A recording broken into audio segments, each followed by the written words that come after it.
தன்னோட சொந்த ஊர் அணிலேயே விளையாட அனுமதிக்காத ஒரு கபடி வீரனும் இந்திய அணியில இடம்பெறாரு. இதுதான் பைசன் படத்தோட ஒன்லைன். இது அவர் சாதாரணமா அடையல, அதுக்காக பல கஷ்டங்களையும் பல தடைகளையும் மீறி தான் இந்த நிலையை அவர் அடைஞ்சிருக்காரு. அவருக்கு தடைகளா இருந்தது என்னென்ன, அந்த தடைகளை மீறி அவர் எப்படி இந்த இடத்தை அடைஞ்சாருன்றதான் நம்ம பார்க்க போறோம். படத்தோட ஸ்டார்டிங்லேயே டைரக்டர் மாரி செல்வராஜோ அவரோட ஃப்ரெண்டு மனத்தி கணேசனோட வாழ்க்கையை தழுவிதான் இந்த படத்தை எடுத்திருக்கதா சொல்றாரு. அதோட சேர்த்து பல தென் மாவட்ட இளைஞர்களோட ஏக்கம், கனவு, வழியையும் இந்த படக்கு மூலமா வெளிப்படுத்தி இருக்கதா சொல்றாரு. படத்தோட ஸ்டார்டிங் சீன்ல ஜப்பான்ல நடக்கிற ஆசிய விளையாட்டு போட்டியில கபடி பிரிவுலையோ இந்தியாவோ ஏற்கனவே 3 போட்டியில ஜெயிச்சிருச்சு. இப்ப 4வது போட்டியில பாகிஸ்தான் கூட மோத போகுது.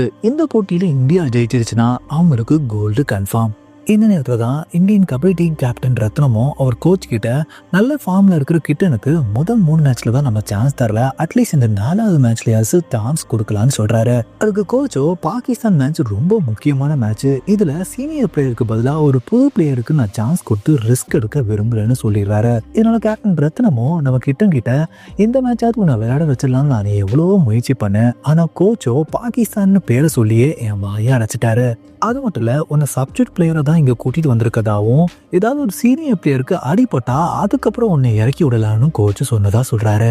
இதுக்கப்புறம் இந்தியா பாகிஸ்தான் மேட்ச் நடக்க போகுதுங்க. இந்த மேட்சை டிவியில பார்த்துக்கிட்டு இருக்க நம்ம கிட்டனோட அப்பா, அவங்களோட அக்கா, அவரோட லவ்வர், அவங்களோட ஊர் மக்கள் எல்லாமே இந்த மேட்ச்லயாவது கிட்ட அந்த விளையாடுவான்னு சொல்லிட்டு அவளோட எதிர்பார்த்துட்டு இருக்காங்க. அந்த சமயத்துல கிட்ட இந்த மேட்ச்லயும் சப்ஸ்டியூட் பிளேயரை தான் வச்சிருக்காங்கன்னு தெரிஞ்ச உடனே வருத்தப்படுற அவங்க அப்பாவோ அவங்க குலதெய்வமா வழங்குற காலமடன் சாமியை போய் கும்பிடுறாரு. இந்த பக்கம் இந்தியா பாகிஸ்தான் மேட்ச் நடந்துகிட்டு இருக்கு. அதை வருத்தத்தோட நம்ம கிட்டன் பார்த்துக்கிட்டு இருக்காரு. அதோட அவரோட ஃப்ளாஷ்பேக்கை காமிக்கிறாங்க. ஃப்ளாஷ்பேக்கில் கிட்டன் படிச்சுக்கிட்டு இருக்க ஸ்கூல்லையோ காலையில் ப்ரேயர் நடந்துகிட்டு இருக்கு. ஆனால் அவரோ கிளாஸ் ரூமில் இருக்கிற அவரோட ஃப்ரெண்ட்ஸோட டிஃபன் பாக்ஸ் எல்லாம் திண்டி சாப்பிட்டுக்கிட்டு இருக்காரு. அப்போ அந்த பக்கமாக வர டீச்சர் சந்தானா ராஜோ அதை பார்த்துடுறாரு. பார்த்த உடனே நம்ம கிட்டன் அடிச்சு அவங்க அம்மாவை கூட்டிட்டு வர சொல்லி அனுப்புறாரு. ஆனால் அவரோ அதுக்கு பதிலாக ஸ்கூல் கிரவுண்டை ரவுண்ட் அடிக்க ஆரம்பிக்கிறாரு. அவர் ரவுண்ட் அடிச்சுக்கிட்டு இருக்கும் போதே ஃப்ளாஷ்பேக்ல சின்ன வயசுல நம்ம கிட்டன் இருக்கும் போதே அவங்க அம்மா பாம்பு கடிச்சு அவங்கள காப்பாத்துறதுக்காக கார்ல கூட்டிட்டு போறாங்க. ஆனா போற வழியிலே அவங்க இறந்து போயிடுறாங்க. இங்க கிட்டனா கிரவுண்ட சுத்தி தொடர்ந்து 12 ரவுண்ட் ஓடிடுறாரு. இதுக்கப்புறம் நிறுத்துற அவங்க டீச்சர் சந்தனராஜோ ஏன் இப்படி ஓடிக்கிட்டு இருக்கேன்னு சொல்லி கேட்கிறாரு. அதுக்கு நம்ம கிட்டனோ நான் பெரிய கபடி பிளேயர் ஆகும் தான் எனக்கு ஆசை, நான் தினமும் இந்த மாதிரி தான் ஓடுவேன்னு சொல்றாரு. உடனே இவரோட கபடி திறமையை தெரிஞ்சுக்கிறதுக்காகவே சந்தனராஜோ அவங்க ஸ்கூல் டீம் பிளேயர்ஸ் கூட தொடர்ந்து 5 ரைடு போக சொல்றாரு. நம்ம கிட்டன் போன 5 ரைட்ல எல்லா பிளேயர்ஸுமே அவர் அவுட் ஆக்கிடுறாருங்க.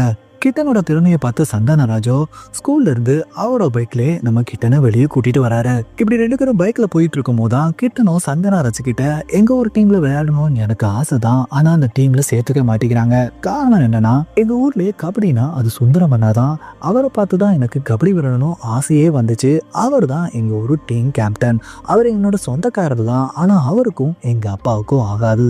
அதுக்கு என்ன காரணம்னா சுந்தரமனோட அப்பாவோ எங்க தாத்தா கிட்ட நாங்க குலதெய்வமா வணங்குற காலமடன் சாமியை அவங்க இடத்துல வச்சு வணங்குறதுக்காக கேட்டிருக்காங்க. அதுக்கு எங்க தாத்தாவும் ஒத்துக்கல, எங்க அப்பாவும் ஒத்துக்கல. இதை மனசுல வச்சுக்கிட்டு தான் சுந்தர அண்ணாவோ என்ன விளையாடுறதுக்கு கிரவுண்ட்லயே இறங்க விடுறதில்ல. இதனால சந்தனராஜோ கிட்ட என்ன நம்ம ஸ்கூல் டீம்ல நீ விளையாடலான்னு சொல்றாரு. இதுக்கப்புறம் கிட்டனை ஒரு பரோட்டா கடைக்கு கூட்டு வர சந்தனராஜோ அந்த பரோட்டா கடைக்காரர்கிட்ட கிட்டன் எவ்வளவு பரோட்டா சாப்பிட கேட்டாலும் கொடுங்கன்னு சொல்லிட்டு பக்கத்துல ஒரு கடையில ஜாமான் வாங்குறதுக்கு போயிடுறாருங்க. அப்ப கிட்டனுக்கு எதிராக உட்காந்துட்டு 2 ஆளுகளை கொன்றதுக்காக பாண்டியராஜனும் அவங்க ஆட்களும் அருவாவோட கடைக்குள்ள நுழையிறாங்க. இதை பார்த்தவனே கிட்டனும் நேரா கடைக்குள்ள போய் ஒஞ்சிக்கிறாரு. அப்ப அங்க வர பாண்டியராஜனும் அவங்க ஆட்களும் அந்த 2 ஆளுகளை கொடூரமா வெட்டி கொண்டுடுறாங்க. நம்ம கிட்ட உள்ள இருந்து எட்டி பார்க்கும்போது அந்த 2 ஆளுகளை கொண்ட பாண்டியராஜனையும் அவங்களோட ஆட்களையும் பார்த்துடுறாரு. ஆனா கிட்டனை பார்க்குற பாண்டியராஜனும் அவன் ஸ்கூல் பையன்றதுனால அவனை எதுவுமே பண்ணாம அவங்க ஆட்களை அங்கிருந்து கூட்டிட்டு போயிடுறாரு. இதுக்கப்புறம் கிட்ட விசாரிக்கிறதுக்காக போலீஸோ ஸ்கூலுக்கு வந்திருக்கு. அவங்க கிட்ட டீச்சர் சந்தானராஜோ ஹெட் மாஸ்டர் தான் பேசிக்கிட்டு இருக்காங்க. அதே மாதிரி நம்ம கிட்டன் கூட அவங்க அப்பாவும் அக்காவும் அங்க இருக்காங்க.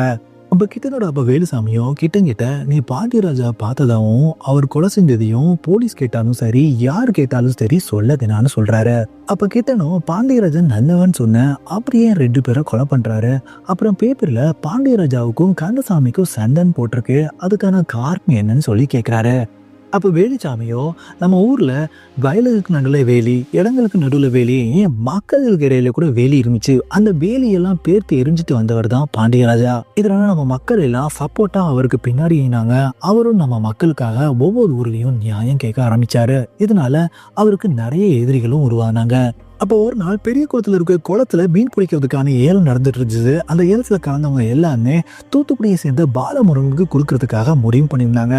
அப்ப அந்த இடத்துக்கு வந்த நம்ம பாண்டியராஜாவோ எங்ககிட்ட எல்லாம் கேட்டு முடிவு எடுக்காம ஏற்கனவே முடிவு எடுத்த மாதிரி நேரம் ஏலத்து பாலமுருகனுக்கு போய் கொடுக்குறீங்கன்னு சொல்லி கேட்க, அங்க இருக்கிற ஊர் தலைவரோ இதெல்லாம் எல்லாரும் சேர்ந்து எடுத்த முடிவு தான், நீ இதுல தலையிடக்கூடாதுன்னு அவரை அங்கிருந்து அனுப்பிடுறாரு. அப்புறம் ஏலத்தை அந்த பாலமுருகனுக்கே கொடுத்துடுறாரு. இதுக்கப்புறம் வர வழியில நம்ம பாண்டியராஜாவை சந்திக்கிற பாலமுருகனும் இந்த இடத்துல நீங்களும் உங்க ஆட்களை நிக்க கூடாதுன்னு துப்பாக்கியை வச்சு மிரட்டி அவங்க தான் அங்கிருந்து போக சொல்றாரு. அப்ப பாலமுருகனும் பாண்டியராஜாவும் அவங்க ஆட்களை கேவலமா பேச கோவத்துல இருக்கிற பாண்டியராஜாவோ கீழே இருக்கிற உருட்டுக்கருத்தை எடுத்து வேகமா நம்ம பாலமுருகன் தலையிலேயே அடிக்க கீழே விழுந்த அவரும் ஸ்பாட்லயே இறந்து போயிடுறாரு. இறந்து போன பாலமுருகனும் நம்ம கந்தசாமியோட பையன்றதுனால கந்தசாமியோ அவங்க ஆட்கள் மூலமா நம்ம பாண்டியராஜனோட கூட்டணிகள் எல்லாத்தையுமே போட்டு தள்ளுறாரு. இதனால பாண்டியராஜாவும் கந்தசாமியோட சில ஆட்களை போட்டு தர்றாரு. இந்த நேரத்துல தான் குண்டர் சட்டத்துல நம்ம பாண்டியராஜாவை கைது செஞ்சிடறாங்க. இந்த நேரத்துல தான் அவ்வளவு பெரிய ஆளை நம்ம பாண்டியராஜா எதிர்க்கிறான்னு சொல்லி நம்ம மக்கள் எல்லாம் அவருக்கு சப்போர்ட் பண்ண ஆரம்பிச்சாங்க. அவ்வளவு பெரிய பாண்டியராஜாவை நம்ம கந்தசாமி எதிர்க்கிறான்னு சொல்லி அவங்க மக்கள் எல்லாம் அவருக்கு சப்போர்ட் பண்ண ஆரம்பிச்சாங்க. அன்னில இருந்து இன்னைக்கு வரைக்கும் நம்ம பாண்டியராஜா கந்தசாமி பகை இருக்கிறதா சொல்றாரு. அப்ப வந்த போலீஸோ நம்ம ஹெட்மாஸ்டர்கிட்டையும் டீச்சர்கிட்டையும் அந்த பையனால எந்த பிரச்சனையும் வந்துடக்கூடாதுன்னு சொல்றாங்க. அவங்களும் எந்த வித பிரச்சனையும் வராது, நாங்க பாத்துக்கிறோம்னு சொல்லி அந்த போலீஸ அனுப்பிச்சு விட்டுறாங்க. அப்ப சந்தனராஜோ நம்ம வேலுசாமி கிட்ட உங்க பையன் நல்லா கபடி விளையாடுறான்னு சொல்றாரு. அப்ப நம்ம வேலுசாமியோ என் பையன் கபடி விளையாட வேணாம் சார், அது மூலமா பெரிய பிரச்சனையும் வரும்ன்றாரு. அப்போ கிட்டனோட அக்கா தான் நான் தான் வீட்டில் உட்காந்துட்டேன், அவனா தான் அவனோட கனவை தேடி போகட்டும்னு சொல்லிட்டு நம்ம கிட்டனை கபடி விளையாட போக சொல்றாங்க. கிட்டன் அவங்க ஸ்கூல் டீம்ல நல்லா கபடி விளையாடி அவங்க டீமுக்கே கப்பு வாங்கி கொடுக்குறாரு. இதுக்கப்புறம் சந்தனராஜோட வீட்டுக்கு போற நம்ம கிட்டனும் அங்க அவங்க தெய்வமா வழிபடுற காலமாடனோட தலை அங்க தொங்கிட்டு இருக்கத பாக்குறாரு. அப்ப சந்தனராஜோ அது பைசனோட தலை, எங்க அப்பா ஃபாரஸ்ட் ஆபீசர்ன்றதுனால அது அப்பையில இருந்து எங்க வீட்டுல இருக்கிறதா சொல்றாரு. அப்ப சந்தனராஜோ உனக்கு வேணும்னா எடுத்துக்கோன்னு சொல்லி நம்ம கிட்டன் கிட்ட கொடுக்க அவரோ அதை கொண்டு போய் அவங்க அப்பா கிட்ட கொடுக்குறாரு. அவங்க அப்பாவோ அவங்க கும்பிடுற குலதெய்வத்துக்கு முன்னாடி வச்சு அதையும் சேர்த்து கும்பிட ஆரம்பிச்சிடறாரு. கோட்டையில ஆட்டை சாமிக்கு பலி கொடுக்கறதுக்காக ஆட்டை பஸ்ல ஏத்திட்டு நம்ம வேலுசாமியும் அவங்க பையன் கிட்டனும் கிட்டனோட அக்கா ராஜியும் அதோட நம்ம வேலுசாமியோட சில ஆட்களும் சேர்ந்து பஸ்ல போயிட்டு இருக்காங்க. அப்ப பஸ்ல இருக்கிற ஆரோ பக்கத்துல இருக்கிறவங்க மேல ஒண்ணு கடிச்சிருச்சு. இதனால அவரும் கோவத்துல ஆட்டை எட்டி உரைச்சிடுறாரு. இதனால நம்ம வேலுசாமிக்கும் அந்த ஆளுக்கும் வாய் தகராறு வருது. இதுல அவர் வேலுசாமியை அடிக்க போக அப்ப கிட்டனும் அந்த ஆளை அடிச்சு பஸ்ஸுக்குள்ளேயே தள்ளி விட்டுறாரு. கோமடையிற அந்த ஆளோ ஒரு கையில் இருக்க கத்தி எடுத்து அந்த ஆட்டை கொடூரமா குத்தி கொன்னுடுறாரு. அதுக்கப்புறம் அந்த ஆட்டை ஓடிக்கிட்டு இருக்க பஸ்ல இருந்து வெளியே தூக்கி எரிஞ்சிடறாரு. இதனால கிட்டனும் அந்த ஆளை அடிச்சு பஸ்ல இருந்து வெளியே தள்ளி விடுறாரு. இதுக்கப்புறம் அந்த ஆளும் நம்ம கிட்டனும் சண்டை போட்டுட்டு இருக்கும் போது அந்த ஆளோட சப்போர்ட்டர்ஸ் 2-3 பேரு நம்ம கிட்டனை அடிக்க வராங்க. அப்போ கிட்டன் அவங்களையும் அடிச்சுக்கிட்டு இருக்கும் போது அந்த ஆள் கிட்ட இருந்து கத்தி கீழே விழுக அந்த கத்தியை எடுத்து அவங்க குத்த போறாரு. அப்ப அங்க வர அவங்க அப்பா வேலுசாமி தான் அதை தடுக்கிறாரு. இதுக்கப்புறம் வேலுசாமி கூட வந்த ஆளுங்க தான் அந்த ஆளையும் அவர் சப்போர்ட்டர்ஸையும் அடிச்சு அங்கிருந்து துரத்தி விட்டுறாங்க. அப்ப வேலுசாமியும் நீ கபடி விளையாடணும் உடம்பு முறுக்கேத்தி இருக்கிறதுனால தான் இப்படி ரவுடித்தனமா நீ பிஹேவ் பண்ற, அதனால இப்பவே நீ கபடி விளையாட மாட்டேன்னு எனக்கு சத்தியம் பண்ண, அப்பதான் இந்த இடத்த விட்டு நகர்வேன்றாரு. அப்ப பக்கத்துல இருக்கிற ராஜியும் சத்தியம் பண்றேன்னு சொல்றதுனால கிட்டனும் அவங்க அப்பாவுக்கு கபடி விளையாட மாட்டேன்னு சத்தியம் பண்ணி கொடுத்துடுறாரு. கரண்ட்ல இந்தியா பாகிஸ்தான் கபடி மேட்ச்லயோ 2 டீமுமே 17 பாயிண்ட்ஸ் வச்சிருக்கிறதுனால மேட்ச் டைல இருக்கு. இந்த நேரத்துல தான் இந்திய கேப்டன் ரத்னமோ ரயிலுக்கு போறாரு. அப்ப பாகிஸ்தான் பிளேயரோ அவரை பிடிச்ச சைட்ல தள்ளி விடுறாரு. அவர் சைட்ல உழுவுறதுக்கு முன்னாடி சென்ட்ரல் லைனை தொட்டுறாரு. அவன் இதை கவனிக்காத அம்பையரோ ரைடர் அவுட்னு சொல்லி பாகிஸ்தானுக்கு அந்த பாயிண்ட்டை கொடுத்துறாரு. இதனால 2 டீமுக்குள்ள ஆர்கியூமெண்ட்ஸ் வருது. இதனால மேட்ச் டைன்னு அறிவிச்சு ரத்து செஞ்சிடறாங்க. அடுத்த கோச்சோ அவங்க டீம் கிட்ட நீங்க என்ன விளையாடுறீங்க, நீங்க பாகிஸ்தான் கிட்ட தோத்து போயிருந்தா என்ன ஆயிருக்கும் தெரியுமான்னு கேட்கிறாரு. அப்ப டீமோட கேப்டனும் நம்ம தோத்து போகல, மேட்சை டிரா தான் பண்ணிருக்கோம், ரீமேட்ச்ல கண்டிப்பா ஜெயிச்சிருவோன்றாரு. அப்ப கோச்சோ ரீமேட்ச்ன்றது உன் கையிலையும் என் கையிலையும் இல்ல, ஹையர் ஆஃபீஷியல்ஸ் கையில தான் இருக்குன்னு சொல்லிட்டு இருக்கும் போது கிட்டனோ பாத்ரூம் போறேன்னு சொல்லிட்டு கிளம்பிடுறாரு. அப்ப கோச்சோ இவனெல்லாம் யாரு டீம்ல எடுத்தா நம்ம சீரியஸா டிஸ்கஸ் பண்ணிட்டு இருக்கும் போது அவன் பாட்டுக்கு கூடா பாத்ரூம் போறான் பாருன்றாரு.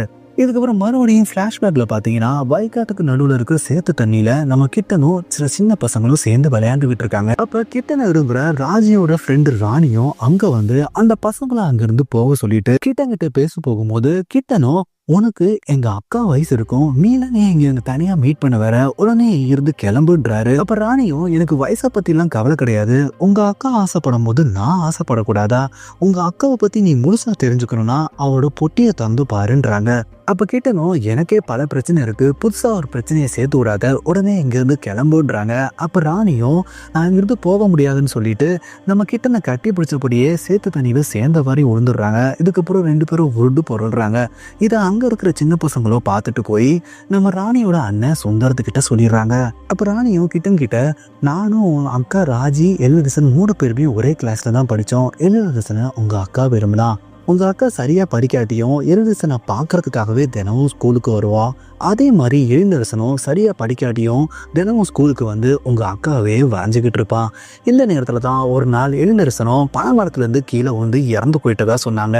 இதை கேள்விப்பட்ட உடனே உங்க அக்கா ராஜியோ பைத்தியம் பிடிச்ச மாதிரி அழுதுகிட்டு ஸ்கூல்ல இருந்து நேரா வீட்டுக்கு ஓடி வந்துட்டா. இதுக்கப்புறம் நான் ஸ்கூலுக்கு போக மாட்டேன்னு உங்க அப்பா கிட்ட சொன்னதுனால அவரும் அதுக்கு ஒத்துக்கிட்டாரு. என்னைக்கு உங்க அக்கா ஸ்கூலை விட்டு நின்னாலோ அன்னைக்கே நானும் அவளுக்காக ஸ்கூலை விட்டு நின்னதா சொல்றாங்க. இதுக்கப்புறம் வீட்டுக்கு வர கிட்டனும் அவங்க அக்காவோட பொட்டியை திறந்து பார்த்து நம்ம ராணி சொன்னதெல்லாம் உண்மைன்னு தெரிஞ்சுக்கிறாரு. இந்த நேரத்துல ராணியோட அண்ணன் சுந்தரமும் வேலுசாமி கிட்ட உன்னோட பையனும் என் தங்கச்சி ராணியை கட்டி பிடிச்சி வயக்காட்டுல இருந்ததா சொல்றாரு. இதை நம்பாத வேலுசாமியோ சுந்தரத்தை அங்கிருந்து உடனே போக சொல்றாரு. அவர் போகாததுனால சுந்தரத்தை பலார்னி வர அரைஞ்சிடுறாரு. இதனால கோபமடைகிற சுந்தரமும் நம்ம வேலுசாமியை அடிச்சு கீழே தள்ளி விட்டுட்டு நம்ம ராஜியையும் அடிச்சிடுறாரு. இதுக்கப்புறம் வீட்டுக்குள்ள இருந்து ஓடி வர நம்ம கிட்டனும் சுந்தரத்தை போட்டு அடிக்க பக்கத்து வீட்டுக்காரங்களாம் ஓடி வந்து இவங்க 2 பேரையும் சண்டையில இருந்து பிரிச்சு விடுறாங்க. இதுக்கப்புறம் சுந்தரத்தையும் அங்கிருந்து அனுப்பி விட்டுறாங்க. இதுக்கப்புறம் ராணியை மீட் பண்ற ராஜியோ நீ அவன் பின்னாடி சுத்துறியா இல்ல என் தம்பி அவன் பின்னாடி சுத்துறான்னு கேக்குறாங்க.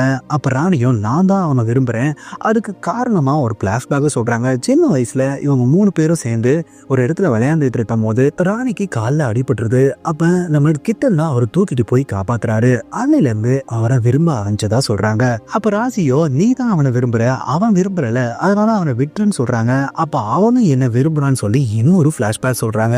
அதுல பாத்தீங்கன்னா சின்ன வயசுல நம்ம ராணியும் அவங்க வீட்டுக்கு முன்னாடி இருக்க கட்டில படுத்து தூங்கிட்டு இருக்கும் போது அப்ப ராணியை பார்க்க வர கிட்டனும் ராணி தூங்கிட்டு இருக்கிறதுனால அவங்களுக்கே தெரியாம கண்ணத்தின முத்தத்தை கொடுத்துட்டு ஓடி போறாரு. அப்ப ராணி கண்ணம் வச்சு நம்ம கிட்டனை பாத்துறாங்க. இதுக்கப்புறம் ரோட்ல ஓடி போயிட்டு இருக்க நம்ம கிட்டனை பாக்குற சந்தனராஜோ அவர் வண்டியில ஏத்திட்டு போறாரு. அப்ப நடந்த விஷயங்களையும் அவர் அவங்க அப்பா கிட்ட விளையாட மாட்டேன்னு சத்தியம் பண்ணி கொடுத்தையும் அவர்கிட்ட சொல்றாரு. அப்ப சந்தனராஜோ நீ ஒரு 4 பசங்களை சேர்த்து ஒரு புது டீமை உருவாக்கு, உங்க ஊர் டீம்ல விளையாடு, நானே உங்க அப்பா கிட்ட பேசுறேன்றாரு. அப்ப பஸ்ல பிரச்சனை பண்ணவன்ல ஒருத்தனும் அந்த பக்கம் பைக்ல வரும்போது நம்ம கிட்டனை பாத்துறான். உடனே அவன் கூட வந்த ஆட்களோட கூட்டிட்டு வந்து நம்ம கிட்டனை அடிக்க வராரு. அப்ப நம்ம சந்தனராஜ் தான் அவங்கள தடுத்து அந்த ஆளை அடிக்க, உடனே அவரோ சந்தனராஜை அடிச்சு வயக்காட்டுக்குள்ள தள்ளி விட்டுட்டு நேரா நம்ம கிட்டனை எட்டி உதைக்க அவரோ கீழே விழுந்து தலையில லைட்டா அடிபட்டுறது. அவர் பயங்கர நிலைமையில இருக்கும் போதுதான் திடீர்னு சீறி பாயிர ஆடு மாதிரி எந்திரிச்சு தலையை ஆட்டிக்கிட்டே வந்து எல்லாத்தையும் முட்டி தள்ளி அடிச்சு போட்டுறாரு. அப்ப சந்தனராஜு வேலுசாமி கிட்ட பேச வரும்போது வேலுசாமியும் எனக்கும் கபடி பிடிக்கும், நானும் ஆத்தூர் கித்தனோட விளையாட்டை பாக்குறதுக்காக எங்க அவர் விளையாண்டாலும் அங்க போய் பார்ப்பேன், அவரோட மீசை வச்சிருக்கிற ஸ்டைல பார்த்து தான் நானும் அந்த மாதிரி மீசையும் வச்சுக்கிட்டேன். ஒரு நாள் அவரை மாதிரியே என்னோட பையனையும் கபடி பிளேயர் ஆக்கும் தான் நினைச்சேன். ஆனா ஒரு நாள் அவரோ அவரோட மீசையை பிச்சு அவரை கொடூரமும் கொண்டு ஆத்துல போட்டிருந்தாங்க. அன்னையோட கபடின்னு நினைச்சானே எனக்கு பயம் வந்துடுது. அப்போ சந்தனராஜோ இன்னைக்கு கூட உங்கள் ஊரில் கபடி மேட்ச் நடக்குது, நான் சொன்னதுக்காக அவங்களோட டீமை இன்னைக்கு அவங்க விளையாட வச்சு பாருங்க, அவன் விளையாட்டை பார்த்ததுக்கப்புறம் நீங்கள் என்ன சொன்னாலும் நான் ஏற்றுக்கிறேன்றாரு. இதனால வேலுசாமியும் கிட்டனோட டீமை வனத்தை பீட்டிங்னு சொல்லிட்டு அவங்க ஊரில் ஆட் பண்ணுறாரு. அதுக்கு சுந்தரம் ஒத்துக்க மாட்டேங்கிறாரு. அதுக்கப்புறம் நானும் இந்த ஊருக்காரன் தான் ஆட் பண்ணி தான் ஆகணும்னு சொன்னதுக்கப்புறம் அவங்க சுந்தரத்தை மீறி அந்த டீமை எடுத்துக்கிறாங்க. இதுக்கப்புறம் கபடி மேட்ச்சில் கிட்டனும் அருமையாக விளையாண்டுட்டு இருக்காரு. அதை அவங்கள ஒரு ராணியும் பார்த்துட்டு இருக்காங்க. இதை கவனிக்கிற சுந்தரமும் ராணியை வலுக்கட்டாயமா வீட்டுக்கு இழுத்துட்டு போயிடுறாரு. வீட்டுல ராணியும் அவங்க அண்ணிக்கிட்ட நான் கிட்டனா விரும்புறேன், அவன் தான் எனக்கு வேணும்னு அழுதபடியே சொல்றாங்க. இங்க கபடி மேட்ச்லயோ கிட்டன் சூப்பரா விளையாண்டு அவங்க டீமையே ஜெயிக்க வச்சிடறாரு. இதனால கிட்டனை அவங்க ஊர் டீம்லயே சேர்த்துக்கிறாங்க.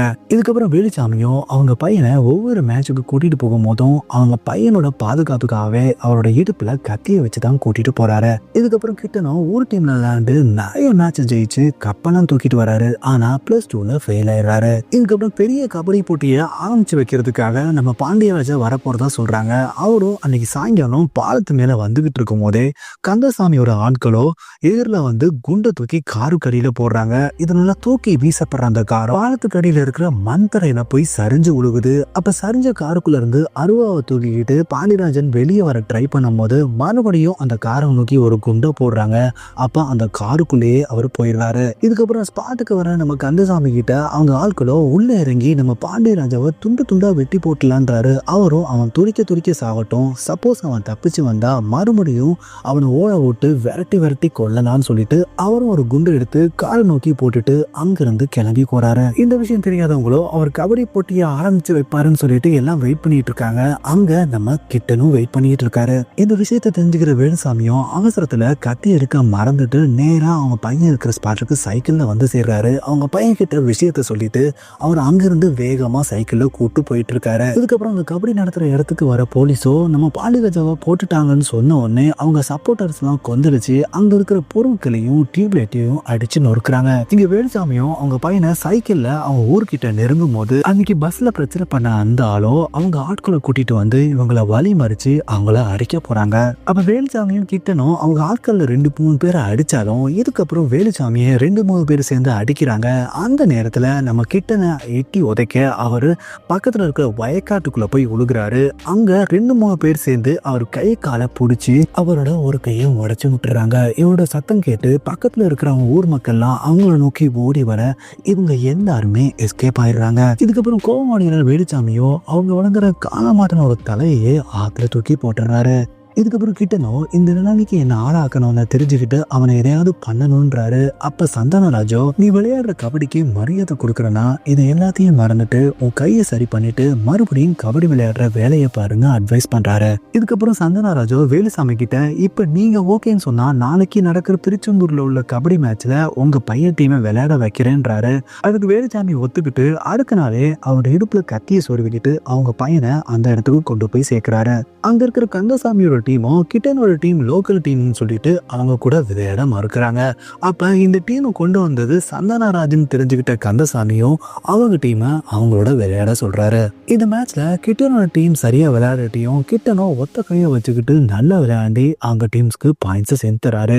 கடைசியில 2 பாயிண்ட் எடுத்த கிட்டனோட டீம் ஜெயிக்கிற நிலையில இருக்கும் போதுதான் நம்ம கிட்டன் ரைடு போறாரு. ஆனா அவர் 3 பாயிண்ட் எடுத்து அவங்க டீமை ஜெயிக்க வச்சிடறாரு. கிட்டனோட திறமையை பார்த்த கந்தசாமியோ சந்தானராஜ் மூலமா கிட்டனை அவங்களோட டீமுக்கு கூப்பிடுறாரு. இதுக்கப்புறம் கந்தசாமியை அவரோட வீட்லயே மீட் பண்ற வேலுச்சாமியோ என் பையனோட கையை உடைச்சது யாருன்னு தெரியாது, அவங்க கூட பக்கம் இருக்கு, அதே மாதிரி உங்களோட பகைக்குள்ளேயும் பழிக்குள்ளேயும் என் பையன் மாட்டிக்க மாட்டலன்னு சொல்லி கேட்கிறாரு. அப்ப கந்தசாமியும் இங்க கபடி டீம்ல விளையாடுற யாருக்குமே அந்த நிலைமை வர விட மாட்டேன்னு சத்தியம் பண்றாரு. இதுக்கப்புறம் அவங்க குரூப்ல உள்ள ஒரு ஆள் தான் கிட்டனோட கையை உடைச்சதுன்னு தெரிஞ்ச உடனே கந்தசாமியும் அந்த ஆளை அவங்க முன்னாடியே அடிச்சுட்டு இனிமேல கிட்ட எங்க டீம்ல தான் விளையாட போறான், அவன் கிட்ட ஏதாவது பிரச்சனை வச்சுக்கிட்டானா அவனை தொலைச்சு போடுவேன்னு சொல்லி மிரட்டிடுறாரு. இந்த பக்கம் குண்டு வெடிப்புல பயங்கரமா அடிபட்டு ஹாஸ்பிட்டல்ல அட்மிட் ஆயிருக்கிற பாண்டியராஜாவும் பொழைச்சுக்கிறாரு. இங்க உயிர் பிழைச்சு வர நம்ம பாண்டியராஜாவோ அவங்க சப்போர்ட்டர்ஸ் எல்லாத்தையும் சந்திக்கிறாரு. இந்த பக்கம் நம்ம கந்தசாமியோட டீம்ல விளையாடுற கிட்டனும் அவங்க டீமுக்கு பல மேட்சை ஜெயிச்சு கொடுத்து கடைசியில கப்பையும் வாங்கி கொடுத்துட்றாரு. இதுக்கப்புறம் ஒரு நாள் நைட்டு கந்தசாமியும் அவரோட வீட்டுல கிட்டன் கூடயும் கபடி பிளேயர்ஸ் கூடயும் சேர்ந்து சாப்பிட்டுட்டு கை கழுவுறதுக்காக உள்ள போறாரு.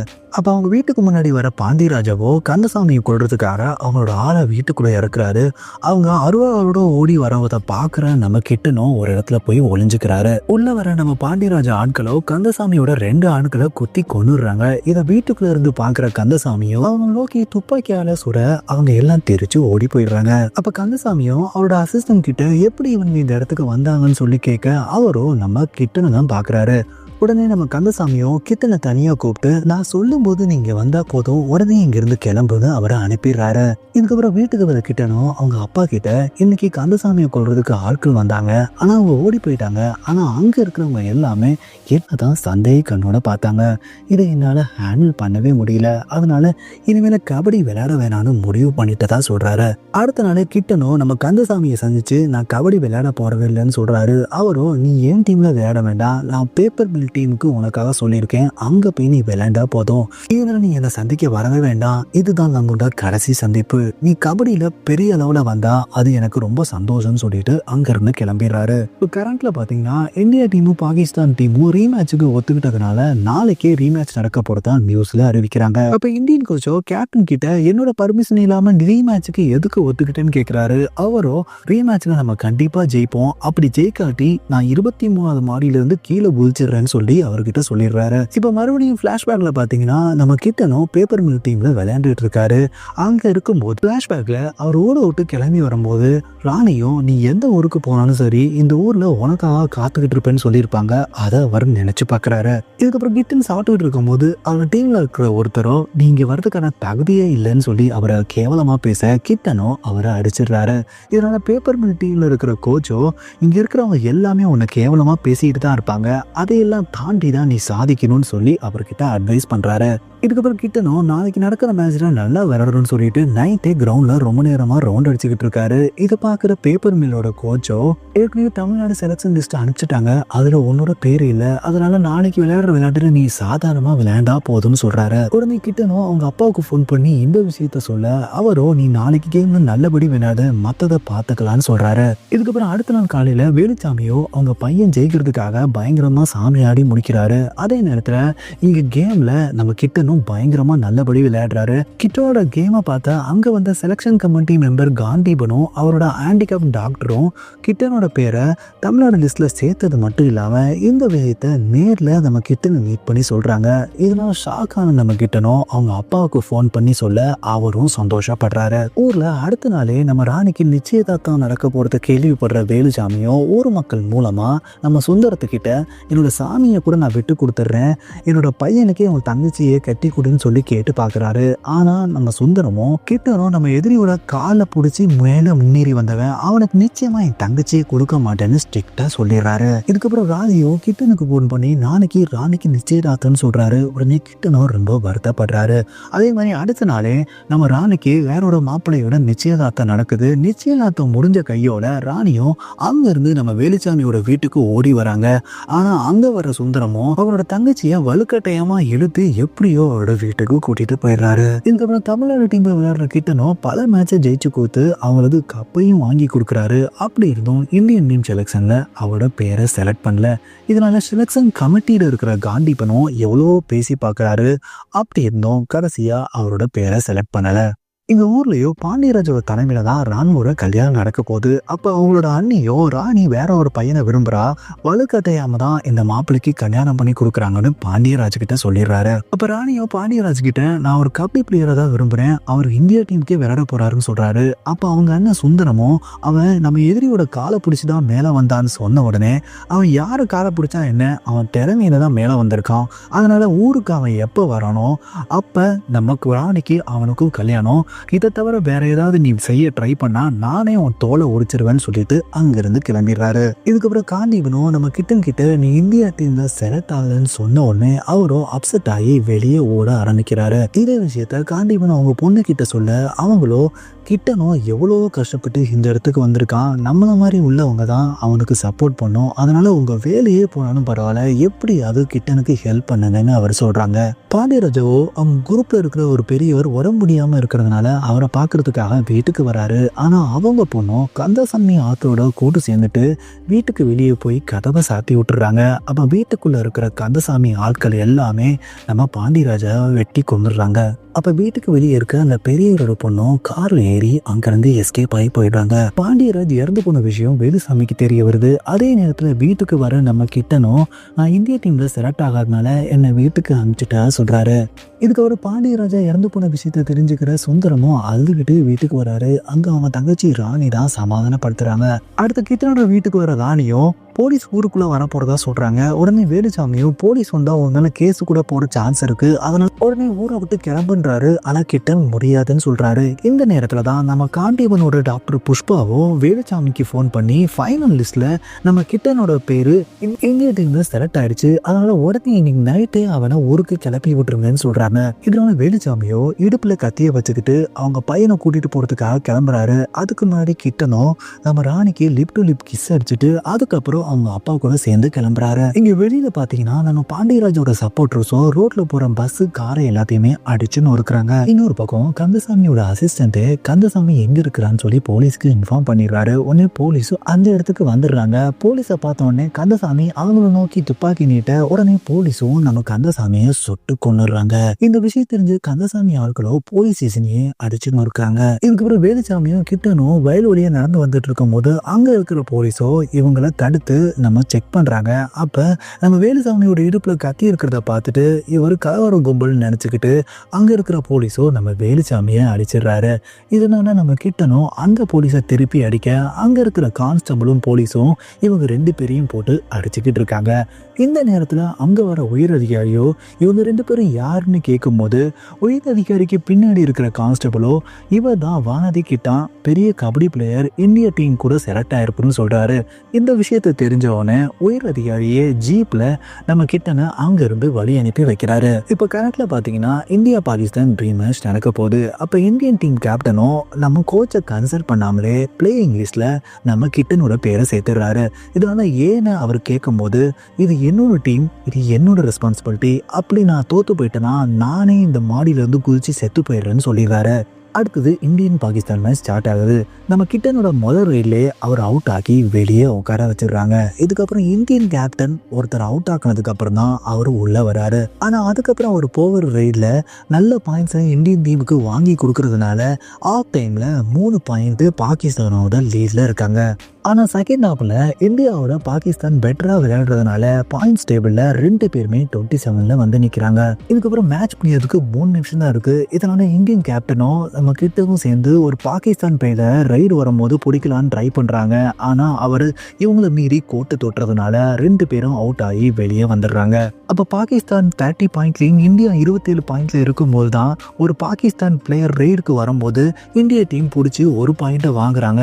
இதனால மேட்சோட கடைசி ரைட்ல இந்தியா 3 பாயிண்ட் எடுக்க வேண்டிய நிலைமையில இருக்கு. அந்த நிலைமையில கேப்டன் போகாம நம்ம கிட்டனை அனுப்பி வைக்கிறாரு. இதனால கோச் ஏன் இப்படி பண்ணன்னு சொல்லி கேட்கும் போது நம்ம கேப்டனும் நானும் பாகிஸ்தான் டீம் கிட்ட தோத்துருவேன்னு பயத்திலேயே ஆடிட்டு இருக்கேன், ஆனா இங்க இருக்கிற எல்லாத்தையும் ஜெயிக்கணும்ன்ற தைரியத்துல நம்ம கிட்டன் மட்டும்தான் ஆடுறான், அதனால அவன் தான் போகணுன்றாங்க. மேட்சோட கடைசி ரைடு போற நம்ம கிட்டனும் 3 பாயிண்ட்ஸ் எடுத்து இந்தியா டீமையே ஜெயிக்க வச்சிடுறாரு. இந்த மேட்சை டிவியில பாக்குற அவங்க அப்பா, அவங்க லவ்வர், அவங்களோட அக்கா எல்லாருமே சந்தோஷப்படுறாங்க. இந்த மேட்ச் ஜெயிச்சு கொடுத்ததுக்காக நம்ம கிட்டனுக்கும் அர்ஜுனா அவார்டு கொடுக்க போறதா அறிவிக்கிறாங்க. அர்ஜுனா அவார்டை வாங்குறதுக்காக டெல்லிக்கு அவங்க அப்பாவையும் சந்தனராஜையும் நம்ம கிட்டன் கூட்டிட்டு போறாரு. அங்க அவங்க 2 பேர் முன்னாடி நம்ம கிட்டனும் அந்த அர்ஜுனா அவார்டை வாங்குறாரு. வாங்கின அந்த அவார்டை அவங்க அப்பா கிட்ட கொடுக்கறதோட இந்த படத்தை முடிச்சிடுறாங்க. இதே மாதிரி வேற ஒரு படத்துல நெக்ஸ்ட் மீட் பண்றேன். நன்றி.